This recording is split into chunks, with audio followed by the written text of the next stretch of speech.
Praise the lord. ప్రభువైన యేసుక్రీస్తు నామములో ఈ ఉదయ కాలమందు మీ అందరికీ కూడా శుభములు తెలియజేస్తున్నాం. అందరూ బాగున్నారా? ఈ ఉదయ కాలమందు కొద్ది మాటలు పరిశుద్ధ గ్రంథములో నుండి దేవుని యొక్క వాక్యాన్ని ధ్యానిద్దాము. ఆదికాండము 4వ అధ్యాయము 25, 26 వచనాలు. అప్పుడు యెహోవా నామమున ప్రార్థన చేయుట ఆరంభమైను అనే మాట మనం గమనిస్తాం. మొదటిగా ప్రార్థన ఎప్పుడు స్టార్ట్ చేయబడింది, అసలు ప్రార్థన ఎవరు చేశారు అసలు అని మనం బైబిల్లో ధ్యానిస్తే, మొట్టమొదటి మనిషి మానవుడు ఆదాము. అతను ప్రార్థన చేయలేదు. తనకిద్దరు కుమారులు కయ్యూను, హేబేలు. హేబేలు అన్న చేతిలో చనిపోయాడు. ఇక ఆదాము అవ్వలకు ఒక కుమారుడు మిగిలాడు, కయ్యూను. దేవుడు మరలా దర్శించి ఆదాము అవ్వకు మరొక కుమారుడినిచ్చాడు, షేతు, మూడవ కుమారుడుగా.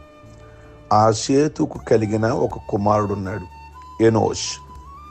ఆ ఎనోష్తో ప్రార్థన ఈ భూమి మీద స్టార్ట్ అయింది. ఎనోష్ అంటే మానవుడు అని అర్థం. ఆదాము జన్మించిన 235 సంవత్సరాలకి మానవుడు ప్రార్థించుట ఆరంభించాడు.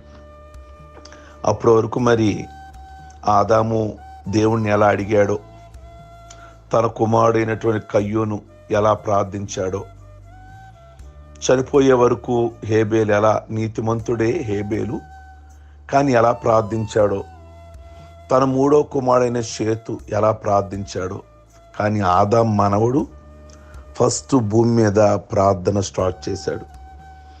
ఆయనే పుట్టకపోతే ప్రార్థన ఎవరితో స్టార్ట్ అయ్యేదో అంటూ ఉంటారు కదా. కొలంబస్సే జన్మించకపోతే అమెరికా కనుక్కునేవాళ్ళు కాదేమో, థామస్ ఎడిసన్ జన్మించకపోతే విద్యుత్ శక్తి, అదే కరెంటు కనుగొనబడేది కాదేమో, నీల్ ఆర్మ్స్ట్రాంగ్ జన్మించకపోతే చంద్రమండలం యాత్ర జరిగి ఉండేది కాదేమో, విలియం కేరే మహానుభావుడు జన్మించకపోతే భారతదేశంలో బైబిల్ తర్జుమా జరిగేది కాదేమో అని అంటూ ఉంటారు.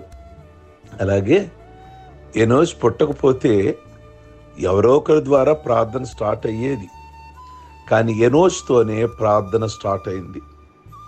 ప్రియ దేవుని బిడ్డలారా, మానవుడికి దేవునికి మధ్య వారధి ప్రార్థనే. ప్రార్థనతోనే మనం దేవునికి దగ్గర కాగలము. ప్రార్థన ఎంత శక్తి కలిగినది అంటే, ప్రార్థన ద్వారానే యెహోషువ సూర్య చంద్రుల్ని ఆపగలిగాడు. కేవలం ఒకనాడల్లా సూర్యుడు కదలలేదు, చంద్రుడు కదలలేదు. ప్రార్థనకు అంత శక్తి ఉంది.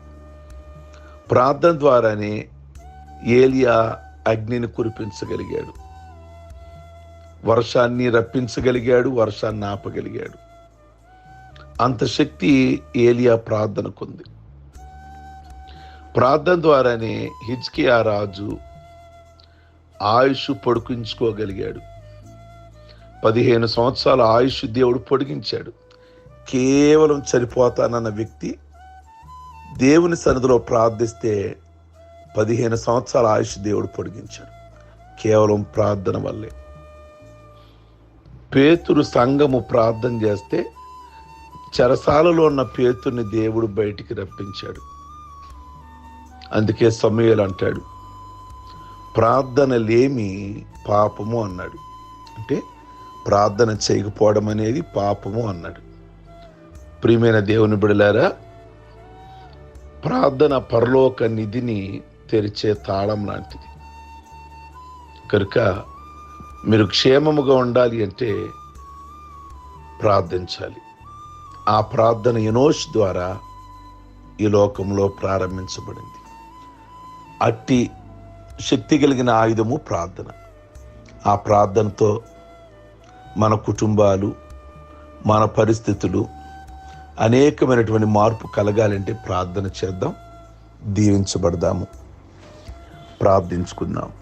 సర్వశక్తి కలిగిన తండ్రి, మీ పరిశుద్ధ నామమును బట్టి మీ కొందనాలు. ఈ ఉదయకాలమందు ప్రార్థన గురించి మీరు మాతో మాట్లాడారు. ప్రతి ఒక్కరికి ప్రార్థన నేర్పించండి.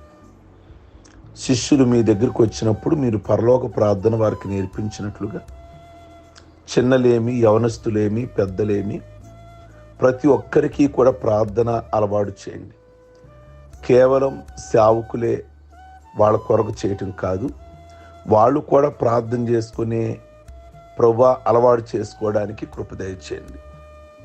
తల్లిదండ్రులే బిడ్డల కోసం ప్రార్థన చేయటం కాదు, బిడ్డలు కూడా ప్రార్థన చేసుకోవటం అలవాటు చేసుకోవడానికి కృప దయచేయండి. ప్రార్థన అనే ఆయుధము మా చేతికి ఇచ్చారు. దీని ద్వారా సూర్యుని, చంద్రుని ఆపిన సందర్భాలు ఉన్నాయి. ప్రార్థన ద్వారా ఆయుష్ను పొడిగించుకున్న సందర్భాలు ఉన్నాయి. పరిస్థితులు తారుమారు చేసిన సందర్భాలు ఉన్నాయి. ప్రార్థన ద్వారా ఈరోజు ఏ కుటుంబంలో ఏ సమస్యతో ఉన్నారు, బిడ్డల వివాహాలు కావలసి, వారికి నాయన వివాహమైన జంటలకు సంతానము కావలసి, అలాగే యవనస్తుడికి మంచి ఉద్యోగాల కొరకు, అయ్యా మీకు స్తోత్రాలు, మంచి భవిష్యత్తు కొరకు ప్రార్థిస్తున్నాం. ఏ కుటుంబాలలోనైతే వ్యసనాలతో ఉన్నారో ఆ బిడ్డలు కానీ, యజమాని కానీ ఆ వ్యసనాల నుంచి బయటికి రావటం కోసం ప్రార్థిస్తున్నారు. ప్రార్థన చేసి భర్తలను మార్చుకున్న వాళ్ళు, బిడ్డలను మార్చుకున్న వాళ్ళు, వ్యసనాల నుంచి విరక్తి కలిగి ఈ రోజున మీ సన్నిధిలో సాగేవారు కేవలం ప్రార్థన ద్వారానే. నాయన అట్టి ప్రార్థనను ఆయుధముగా చేసుకొని వారి వారి కుటుంబాల్లో ప్రభు పరిస్థితుల్ని మెరుగుపరుచుకోవడానికి కృప దయచేయమని ప్రార్థిస్తున్నాము. ఈ ఉదయకాలమందు ఈ ప్రార్థనలో ఏకీభవిస్తున్న ప్రతి కుటుంబానికి నెమ్మది, ఏ విషయాల్లో విడుదల కావాలో ఆ విషయాల్లో విడుదలను, మనశ్శాంతిని దయచేయండి.